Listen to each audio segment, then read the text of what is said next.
Innovation is key for railway. What is called the FRMCS, so Future Mobile Communication Railway System. We will be able to exchange data, and the data are key to improve the knowledge. Platforms like Europe Rail are key, and ultimately it reinforces Europe's competitiveness as a global benchmark for sustainable mobility. Hello, and welcome to episode 3 of the European Railcast, a podcast about the future of European mobility brought to you by EU Rail, the European Partnership for Rail Research and Innovation under the EU's Horizon Europe programme. I'm Jacki Davis, and I'm the host of this podcast series. Today, Europe stands at a crossroads with multiple challenges on the horizon, from geopolitical uncertainty and global economic shifts to technological transformations and climate change. And centre stage is the question of Europe's competitiveness and the bloc's struggle to remain a key economic player in the world. A recent report by the former European Central Bank President Mario Draghi urged Europe to boost its competitiveness on the world stage and highlighted areas where it really needs to improve. The message was loud and clear. Europe needs to fast-track these changes to stay ahead of the global competition. And that is where rail comes in. The European rail sector is critical for Europe's economic growth, as we're going to hear in this podcast today.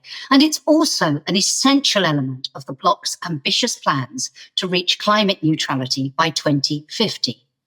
And rail is undergoing some exciting developments that are transforming the industry. For example, the digital revolution is reshaping rail, enhancing capacity, safety, and interoperability. And the electrification of trains and networks is making rail greener, cleaner, and more pleasant for travellers. But progress is slow in other areas, with a lack of investment and competition from low-cost airlines reducing that progress. So the key question, is rail a real player when it comes to strengthening Europe's competitiveness?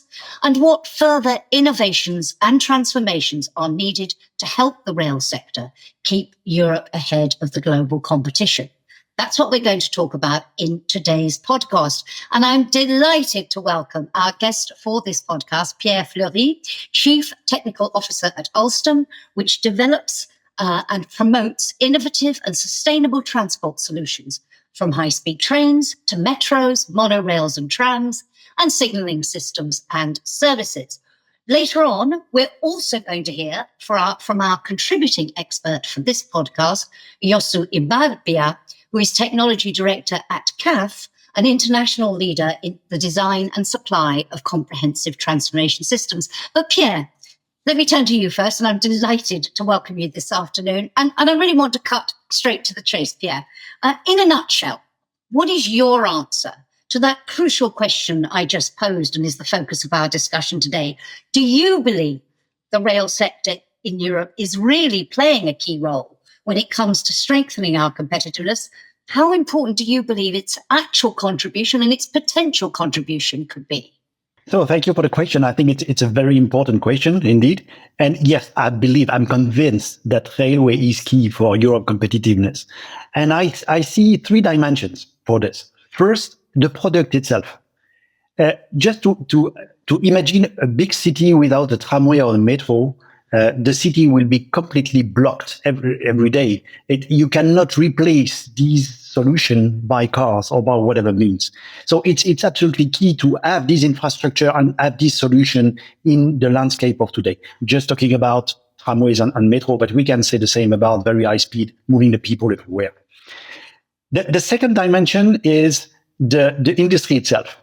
The railway industry, the European railway industry, is and remains the leader, the global leader worldwide, with a bit less than 50% of the worldwide accessible market.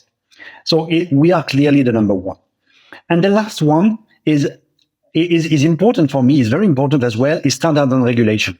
As Europe is recognized as the leader, the standards and the regulations defined for railway are used by other countries in the world. And it means as we are in Europe, and we know that regulation very well, it's an advantage for us to answer this. Just an example, very recently in the Middle East, a country has launched a request for proposal for a solution using the new solution for communication, FRMCS. I will talk later about this. And the does not yet exist, but they already asked for this. So it shows the position of Europe worldwide on railway. Thank you very much. And of course, you're talking there about that key mobility being so absolutely key, and sustainable mobility, crucial. That was the focus of the last podcast in this series. But when it comes to competitiveness, and this very much the centre of the discussions at EU level at the moment, and innovation, which is so important for that competitiveness. I mentioned earlier Mario Draghi's report and that plea he made to Europe to up its game in terms of driving and supporting that innovation and that technological change. When it comes to rail, what do you see as the key developments that are really making a difference in terms of contributing to that competitiveness? Innovation is key for railway. I think probably we can say this for every sector, but it's key for railway. I know that railway is not seen as an innovative sector. And the reason for this is that a lot of innovation are not visible for the passengers. I will give you an example.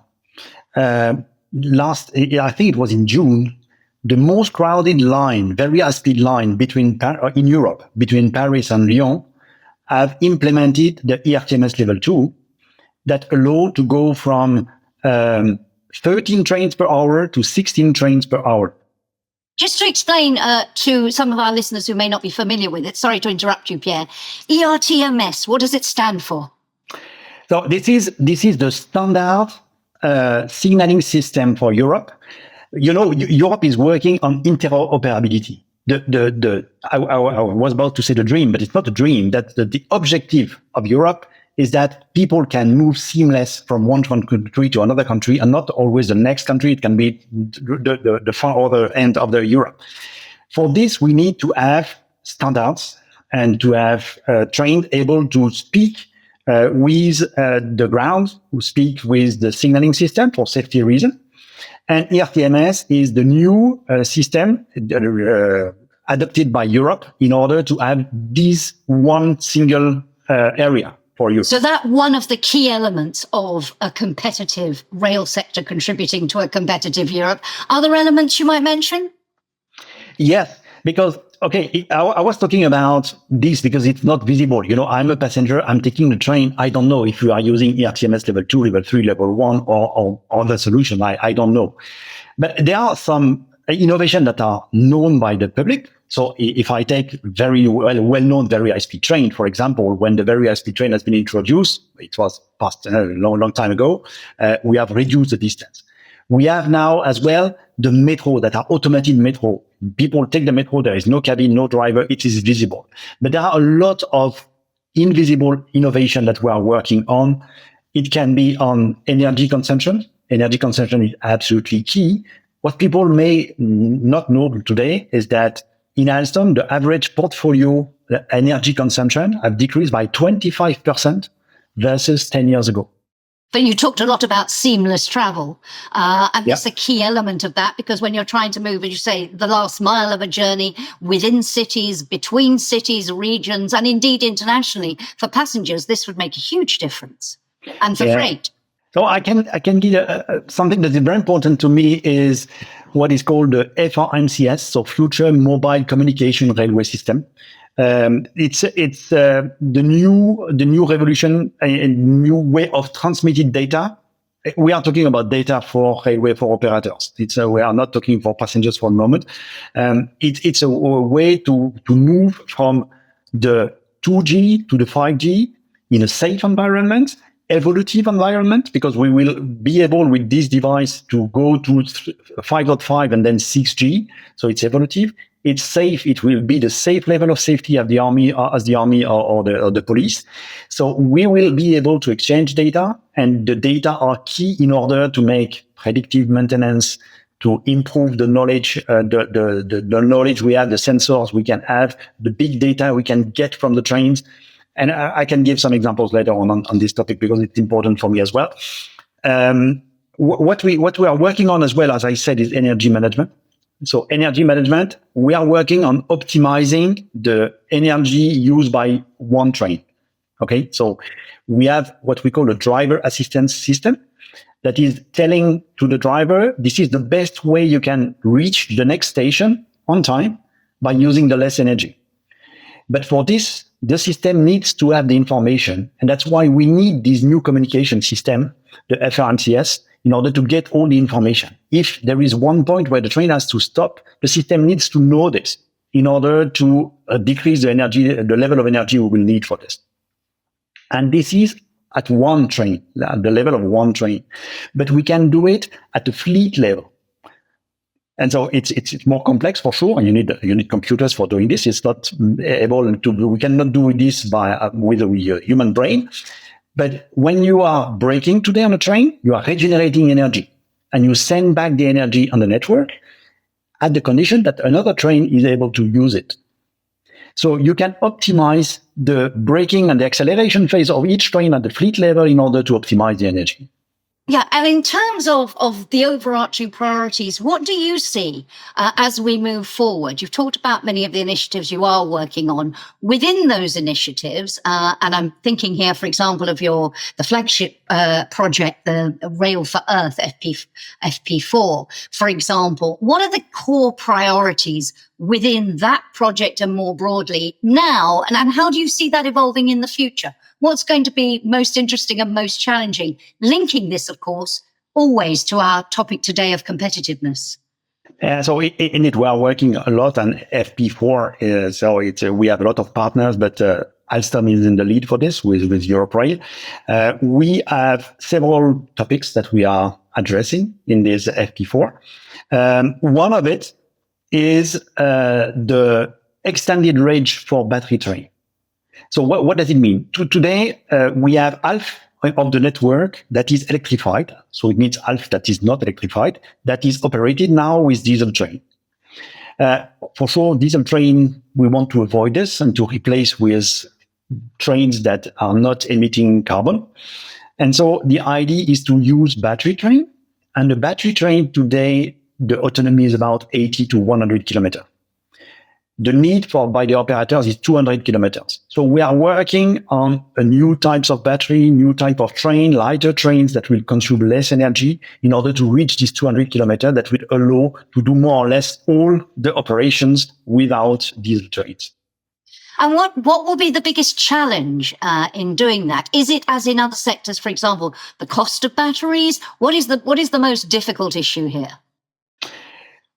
The capacity of the battery, because it's always possible. You just remove the passenger, you put battery, and the train is okay. It can make the 200 kilometers. But for sure, the target is to move passengers, not to move batteries.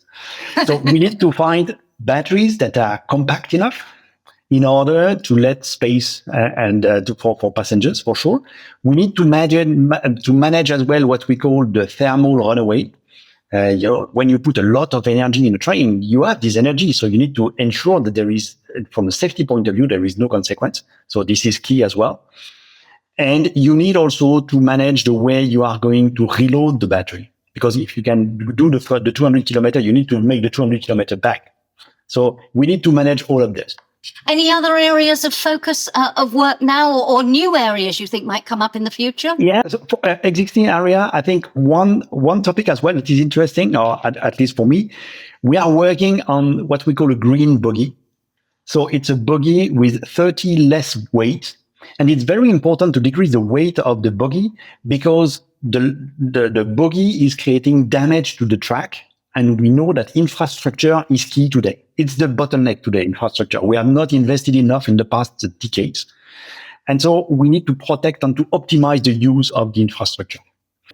And all of this, of course, being done under FP4, all of it building on what was done under Shift to Rail, the predecessor program, also funded by the EU. When you look to the future, and briefly, if you would, Pierre, do you think there will be new areas of focus as well?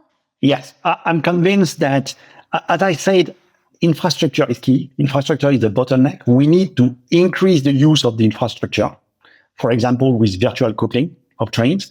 But my conviction is that today we have wayside device in order to check the health of the train. but we need to check tomorrow the health of the infrastructure. To send the information to the infrastructure manager, this is what you have to do and where you have to do. And for this, we have trains. Trains are big sensors that run on every network in every day. So if you collect the data and you send the data to infrastructure manager, then we can improve really the maintenance and the use of our infrastructure, reducing the amount of investment we need to do. Absolutely fascinating. And also, as you said earlier, real examples of the invisible innovation that will make such a difference to passengers, to freight, and therefore to Europe's competitiveness. And we simply don't see it because it goes on behind the scenes. I want to ask you one final question in a moment, Pierre. But before we do that, I wanted to get the perspective from our contributing expert for this podcast, Iosu Ibarbia, who, as I said earlier, is Technology Director at CAF, which is an international leader in the design and supply of comprehensive transportation systems that are shaping the future of sustainable mobility. When it comes to rail, CAF has, for example, contributed to development of next-generation high-speed trains, integrating advanced technology with design, safety, and comfort. So let's hear what Iosu has to say. The rail sector is, without doubt, one of the areas in which Europe has a clear industrial and technological leadership at the global level. We are talking about an industry with over 600 active companies in Europe that contributes with more than 140 billion euros to the European GDP and sustain more than 2 million direct and indirect jobs. But this is not just about volume. This is a value chain that leads in innovation, sustainability, and safety. However, this leadership is not guaranteed. In a geopolitical context where technological sovereignty is once again at the forefront, Europe must strengthen its strategic capabilities. The different roles that play the operators, infra managers, and equipment manufacturers produces, in some cases, sectorial fragmentation that can make it difficult to address big challenges like the interoperability across Europe or the deployment of new solutions. In this context, platforms like Europe Rail are key. They enable structured, result-oriented cooperation. For instance, they allow to develop shared technologies such as the next-generation ERTMS, the rollout of battery-powered trains, or the creation of interoperable digital interfaces for passengers and freight. This reduces duplication, accelerates the transition from R&D to market, and creates economies of scale that no single player could achieve on their own. And ultimately, it reinforces Europe's competitiveness as a global benchmark for sustainable mobility. Rail innovation is progressing strongly in Europe. However, the challenge today is no longer just about developing innovation, but about deploying it broadly, rapidly, and in a coordinated way. One important obstacle is the regulatory and operational fragmentation. Although we theoretically have a common European policy, in practice we face different technical requirements across countries and complex and unsynchronized approval processes. This slows down the transition of proven technologies, often already operational in one network, to widespread adoption elsewhere. To move forward, Europe needs a shift in approach. We need more harmonized regulations, faster and more agile certification processes, and financial frameworks that prioritize development, not just technological validation. We need Europe to function as a single railway system. That means that removing barriers, speeding up decisions, and fostering shared platforms. Only then, the technologies we are already developing will translate into real value for citizens and a competitive advantage for Europe. So, Iosu Ibarbia there, highlighting the importance of this sector to Europe's economy and in driving innovation, sustainability and safety. But he also had a warning that what he called, and I'm quoting, Europe's clear industrial and technological leadership in this area cannot be taken for granted. And he outlined what he believes need to be done to ensure that Europe's rail sector can continue to deliver those innovations that I've been discussing with Pierre, that he was talking about, and that are so important, not only to contribute to Europe's competitiveness, but to meet the real needs of passengers and of businesses. Pierre, so we heard there about how rail contributes billions to the European economy. It supports millions of jobs. Can you give us some solid examples from your perspective of how it's driving, rail is really driving Europe's economies. You've underlined how important it is, but crucially, how it can play an even greater financial role in the decades ahead. And just building on what Iosu was talking about there, what for you is key if we are to realise the full potential of rail to contribute to Europe's competitiveness? What is most important from your perspective? So I would say two things. So the first one is innovation. We spoke a lot about innovation, but there are still a lot of things to be done there. As I explained, infrastructure is key. We will have to better use the infrastructure, to better take care of the infrastructure, and to solve the bottlenecks. We know that we have mega trends. The city increases every year. The number of big cities are increasing around the world. So we know that we need absolutely to manage this growth. We need to manage this and to make sure that we have the right solutions to answer to this challenge. So this is in terms of innovation.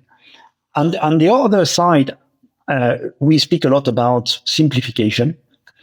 I think we need also to allow the local authorities to adapt the regulations. So an interesting dilemma, because that issue of fragmentation, which was the focus of the first podcast in this series, and I know we'll come back to in subsequent podcasts, real challenge, but getting that balance between harmonizing, but having the agility, I think you're talking about, to adapt to local circumstance and local conditions. Pierre, it's been absolutely fascinating talking to you. Pierre Fleury there, Chief Technical Officer at Alstom. Thank you so much for being our guest today.